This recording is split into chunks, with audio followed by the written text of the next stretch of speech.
Au sommaire de cette édition, la Cour des comptes a remis hier au chef de l'État, le capitaine Ibrahim Traoré, son rapport public. Selon donc le président de la Cour des comptes, le rapport concerne les activités menées par la juridiction au cours de l'année 2022. Dans ce rapport, il ressort que des recommandations ont été faites pour une meilleure gestion des biens publics. On en parle dans ce journal.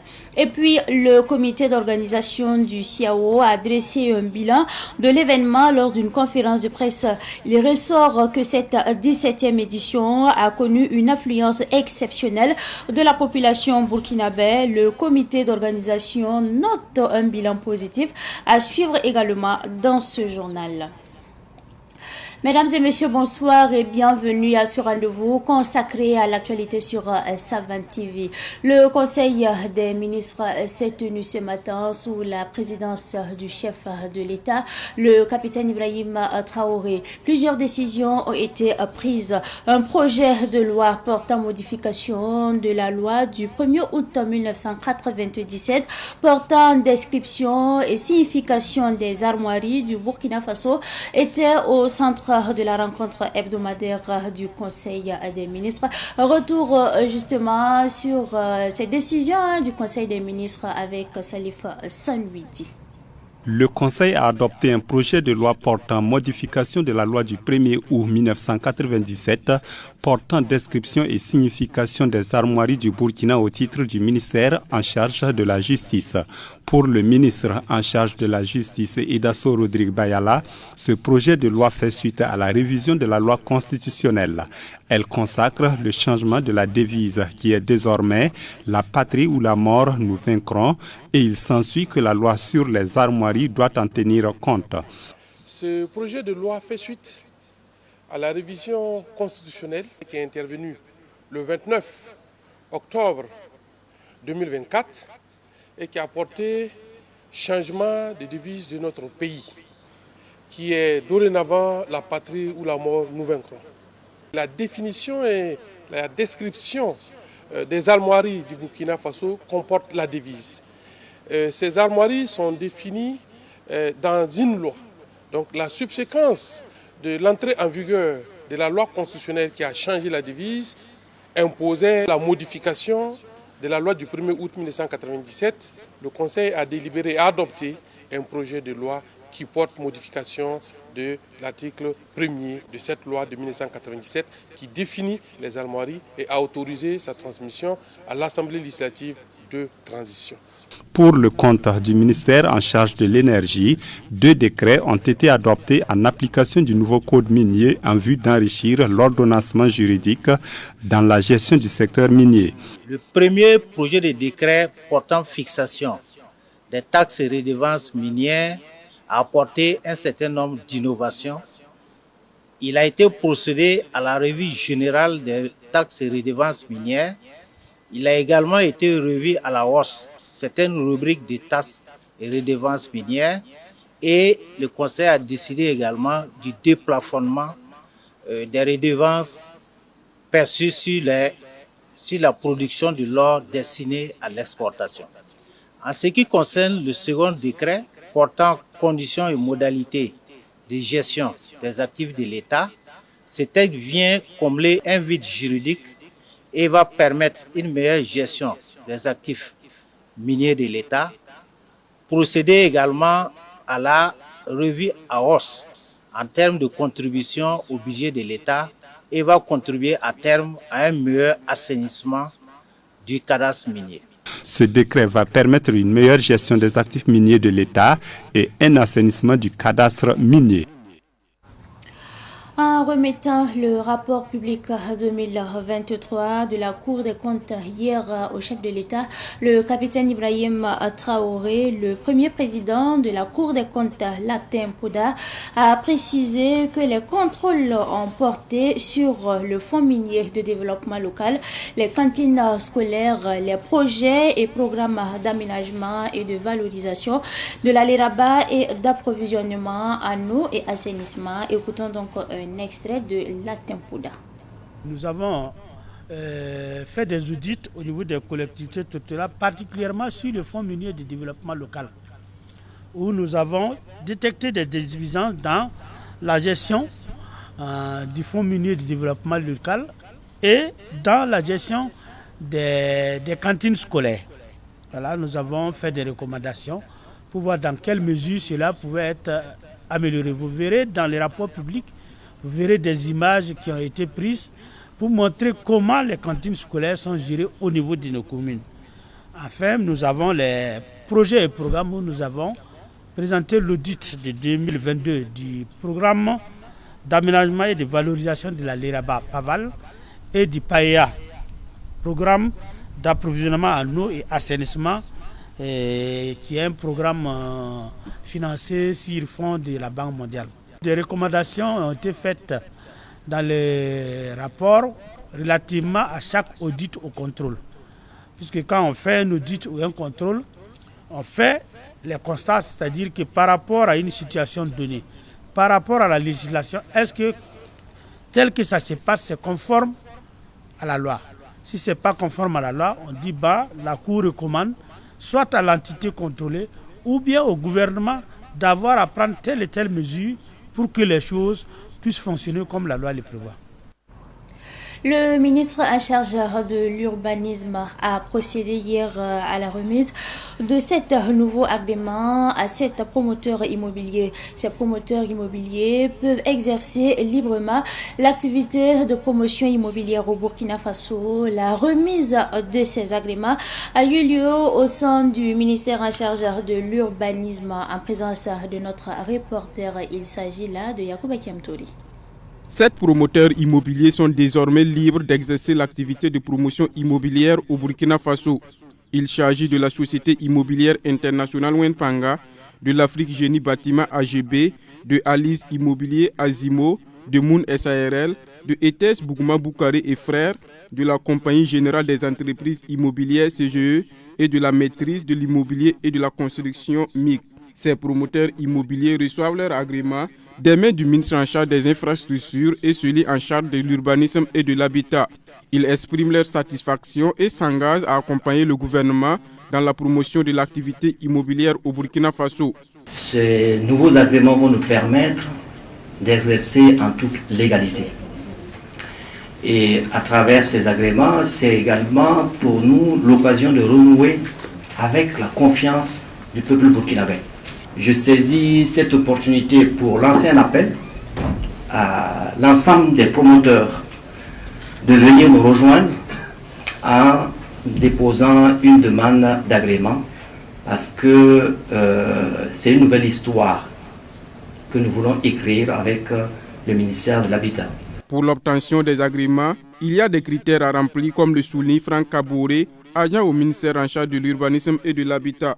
Il faut dire que la pièce centrale, en tout cas, c'est un versement en tout cas de 250 millions déposé au trésor public contre la délivrance d'une quittance qui est une pièce en tout cas centrale du dossier.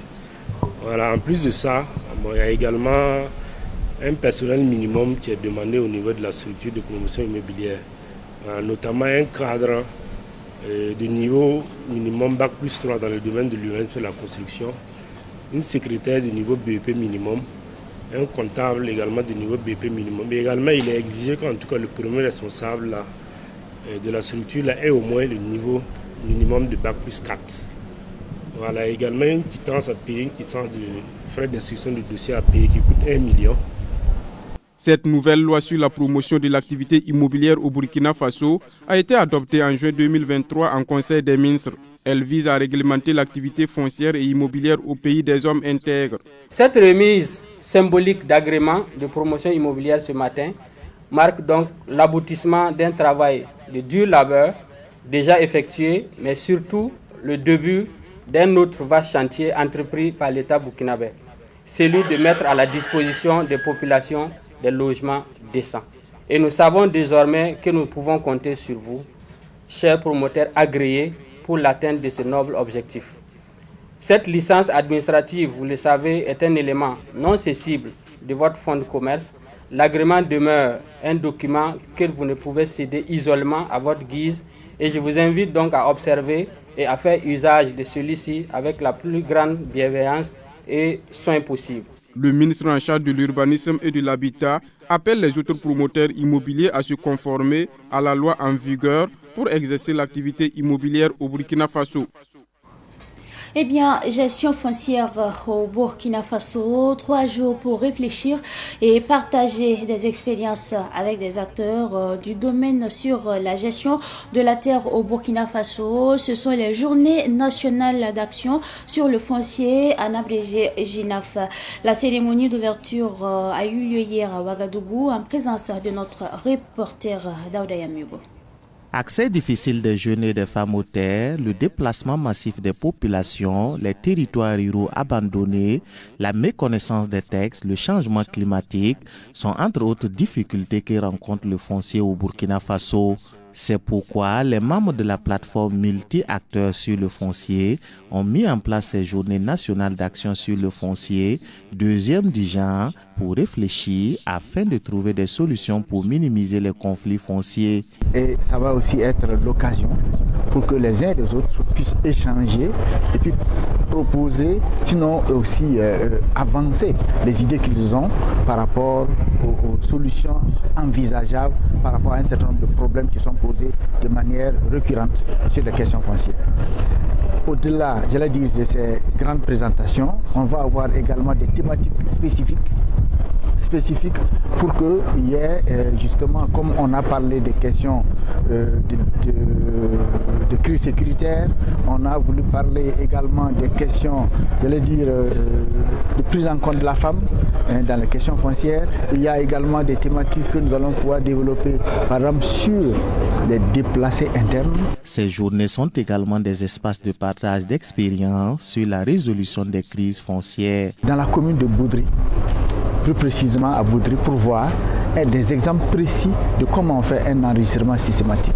C'est-à-dire que les enregistrements massifs d'APFR, d'attestation de position foncière rurale, en vue de sécuriser les populations qui sont sur le terrain et qui exploitent ces différentes terres-là, pour limiter les questions de conflit.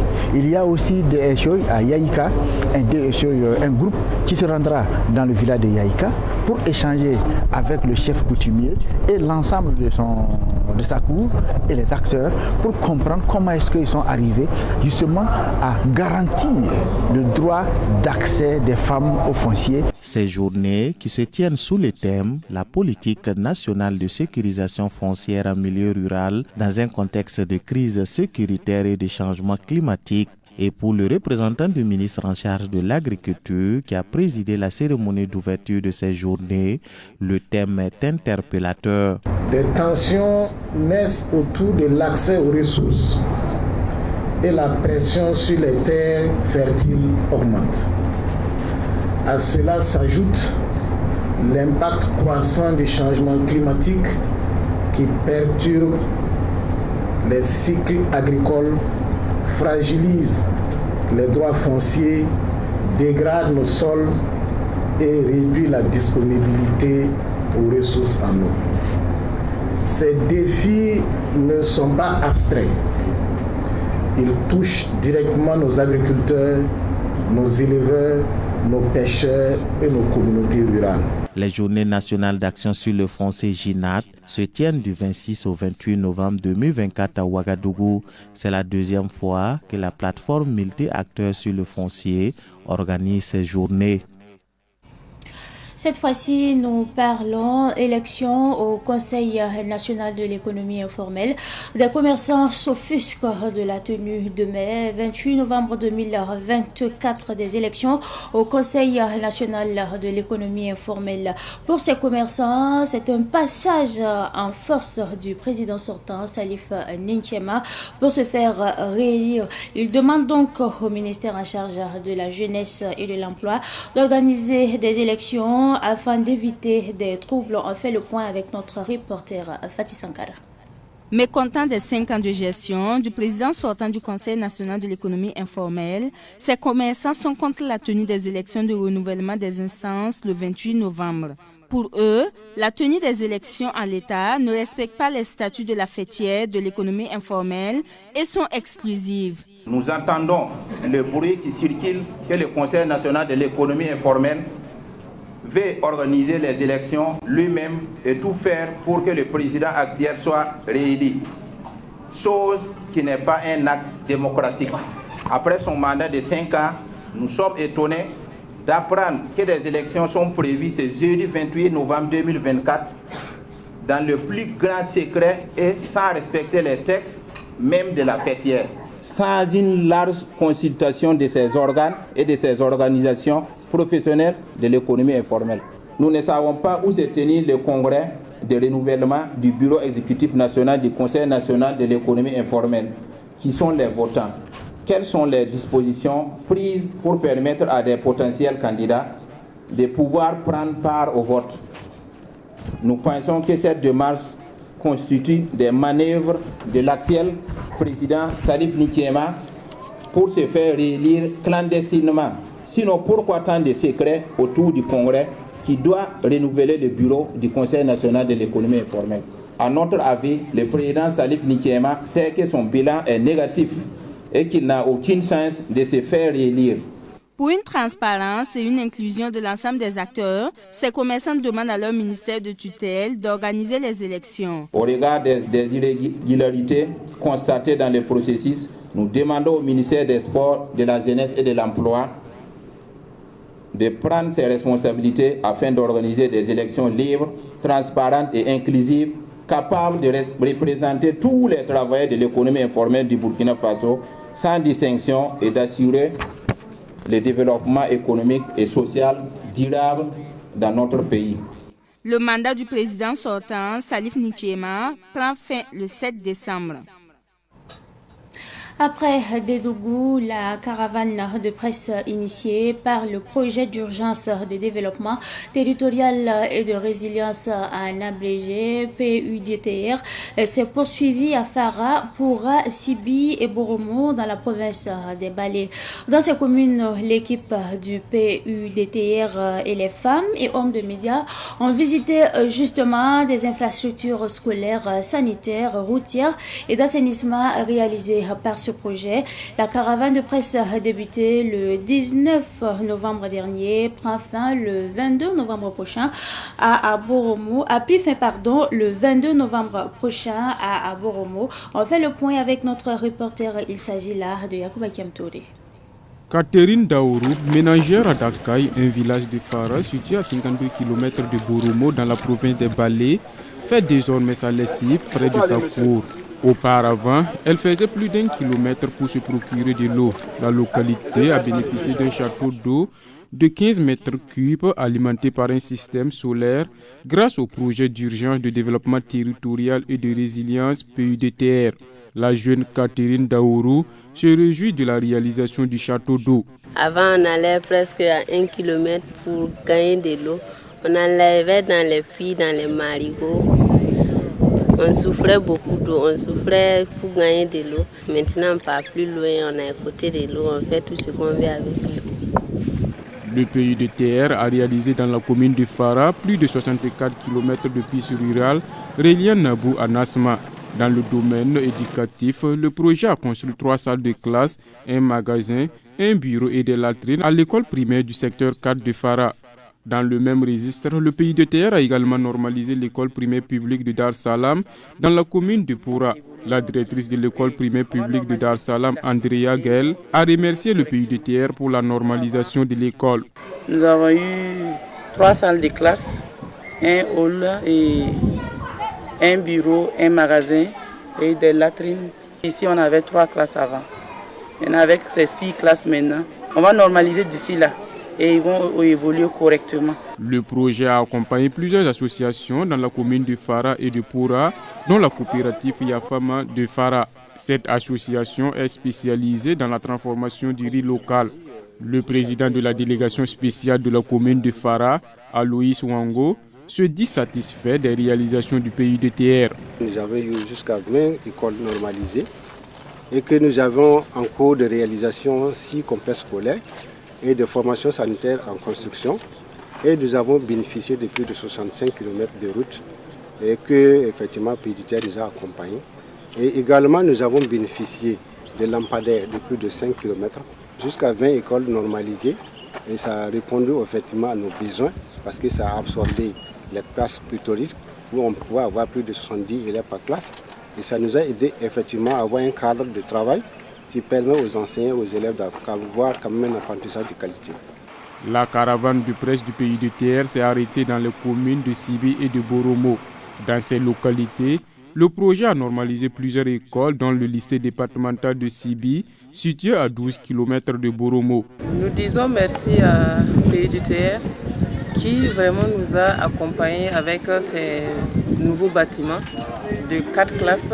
Ça nous a permis de loger nos classes d'examen pour les mettre dans les meilleures conditions de travail. La normalisation des centres de santé à Sekako, à Sibi, ici même, et aussi la réalisation du bâtiment servant de salle de classe au lycée départemental de Sibi, à l'école B de Sibi. Et vous avez aussi vu avec nous ici tout à l'heure la pose des plaques, sinon l'électrification solaire. Voilà, la principale voie qui traverse Sibi a été éclairée. Voilà, et nous avons aussi bénéficié de la réalisation, de l'accompagnement du PUDTR en termes de réalisation de forage, d'AEP, notamment au niveau des différents CSPS, et la réalisation aussi de beaucoup d'autres infrastructures connexes au centre de santé, notamment les halls d'attente, les latrines et bien d'autres. Pour faciliter l'accès aux services sociaux de base dans la commune de Sibi et de Boromo, le projet a normalisé aussi plusieurs centres de santé et de promotion sociale, comme le CSPS de Boromo. On fait en moyenne 30 accouchements par semaine, voire 150 le mois. Donc dire que dans l'ancienne maternité, 6 lits, vous voyez que vraiment ça ne répond pas. Et aujourd'hui, plus de 10 lits, vraiment, beaucoup de choses ont été faites. Et également, l'espace dans lequel vraiment les collègues se trouvent pour prester a vraiment changé. Les salles vraiment sont adaptées. Et également aussi, il y a des matériels qu'on a reçus de la part du projet. Et tout ça, qu'on n'avait pas au départ. Et il faut dire encore, ça nous a permis d'améliorer la prise en charge des patients. Le projet d'urgence de développement territorial et de résilience fait aussi des activités génératrices de revenus, son cheval de bataille. À ce sujet, il a financé l'association Solidarité et Développement Communautaire, spécialisée dans la fabrication de jus de fruits naturels et de Sumbala, et une unité spécialisée dans la couture dans la commune de Boromo. Avec le PUDTR, on a bénéficié d'équipements. On a aussi été formés dans bien de domaines, le renforcement des capacités, et également on a bénéficié d'un fonds de roulement, un fonds de roulement de 1,4 million. Le PUDTR a construit dans la région de la Boukou du Mouhoun plus de 400 écoles, normalisé 26 CSPS et financé 27 associations. Il a implanté aussi des lampadaires sur 50 km et réalisé plus de 200 km de pistes rurales, selon Jean-Robert Traoré, chef d'antenne du PUDTR dans la région de la Boukou du Mouhoun. On en a fait plus de 400 salles de classe dans la région de la Boukou du Mouhoun. Ces salles de classe ont été entièrement équipées par des tableaux et en même temps équipées par de l'énergie solaire. Au-delà de ces salles de classe réalisées, Dans le cadre de la première composante, on a aussi réalisé des CSPS. Donc au niveau des pistes rurales, on a fait autour de 200 km de pistes rurales. On a aussi fait dans la région le curage des caniveaux sur environ 65 km. Voilà, dans les villes de la région. On a aussi réalisé, ou du moins implanté des lampadaires sur environ 50 km dans les villes de la zone d'intervention du projet. Et vous avez vu des lampadaires effectivement qui éclairent dans les différentes villes. On a aussi accompagné les activités génératives de revenus. Et dans la région, on a 27 associations d'hommes et de femmes, il faut le dire comme ça, qui ont été accompagnés. Au total, on a environ 27 milliards 500 millions qui ont été investis dans le cadre, en tout cas, de la réalisation des investissements dont on a parlé, entre autres. Le projet d'urgence de développement territorial et de résilience, financé par l'État burkinabé et la Banque mondiale à hauteur de près de 28 milliards de francs CFA dans la région de la Boukou du Mouhoun, est intervenu dans plusieurs localités. Il s'agit de Bomborokui, Boromo, Bourasso, Dedougou, Dokui, Farakouka, Lankwe, Nouna, Poura, Sanaba, Sibi, Solenjo, Thomas, Touga et Yaba. Après donc Boromo, retour à Ouagadougou et nous parlons justement du bilan satisfaisant de la 17e édition du Salon international de l'artisanat de Ouagadougou Siao. Le Siao 2024 qui a connu une affluence exceptionnelle tant au niveau des visiteurs 500 000 et des exposants. En tout cas, c'est le point fait par le comité d'organisation du Siao face à la presse ce matin. Fatih Sankara. L'édition 17 du Siao a connu un engouement inégalé au Burkina. Le Siao 2024 a tenu toutes ses promesses avec à la clé des innovations majeures comme l'atelier vivant, le village AES, le Siao Kids et le e-ticket. Ce rendez-vous incontournable de l'artisanat a connu la participation de plus de 4000 exposants de 39 pays du monde entier et de 54 acheteurs professionnels. La 17e édition du Siao a enregistré la participation de 500 000 visiteurs grand public, l'accréditation de 525 journalistes issus de 95 médias nationaux et internationaux, l'octroi de 35 prix, la participation de 15 pays à la conférence ministérielle de l'OAPI avec la présence effective de 7 ministres. La 17e édition du Siao a enregistré une affluence exceptionnelle de la population burkinabé dont la gestion a pu être assurée grâce au professionnalisme des forces de défense et de sécurité et les différentes composantes du comité national d'organisation. À cet égard, il s'agit de saluer la résilience et le patriotisme du vaillant peuple burkinabé dont la mobilisation a conféré au salon toute sa splendeur. D'une manière générale, les patrons disent être satisfaits de l'organisation et du déroulement des activités de l'événement avec un taux de satisfaction de plus de 85% élevé par les enquêtes statistiques. En dépit des 2 incidents survenus au Siao 2024, la population burkinabé est satisfaite à 85% de l'organisation.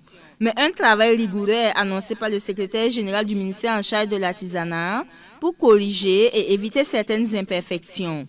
Il en est de même pour l'achat des tickets et l'accès au site du Siao. La 17e édition du Siao a enregistré 2 incidents, dont l'incendie d'un stand et un mouvement de panique dû à une fuite d'une bouteille de gaz dans la zone de restauration. Les personnes affectées ont été prises en charge par les services médicaux. À date, elles sont toutes hors danger. Il est envisagé la poursuite de la réhabilitation des infrastructures du Siao, le renforcement des normes du salon pour lutter contre les installations anarchiques, la vente ambulante et les produits non conformes, la mise en place des innovations permettant de dynamiser les activités du salon, la réalisation du projet Ouaga Expo devant permettre d'offrir un cadre moderne pour l'organisation des prochaines éditions du Siao. Les regards sont donc tournés vers la 18e édition du Siao, prévue du 30 octobre au 8 novembre 2026, sous le thème « Quelle synergie pour une meilleure organisation et la valorisation des produits locaux et du patrimoine culturel ?» La vie continue, peu importe qui est là ou non. Tu ne perds personne, mais veille à ne pas te perdre toi-même. Ben, c'est tout pour cette édition du soir que j'ai pris en tout cas du plaisir à vous présenter. Merci à vous pour votre constante fidélité. Excellente suite de programme en compagnie des programmes de la télévision de Nouvelles Idées.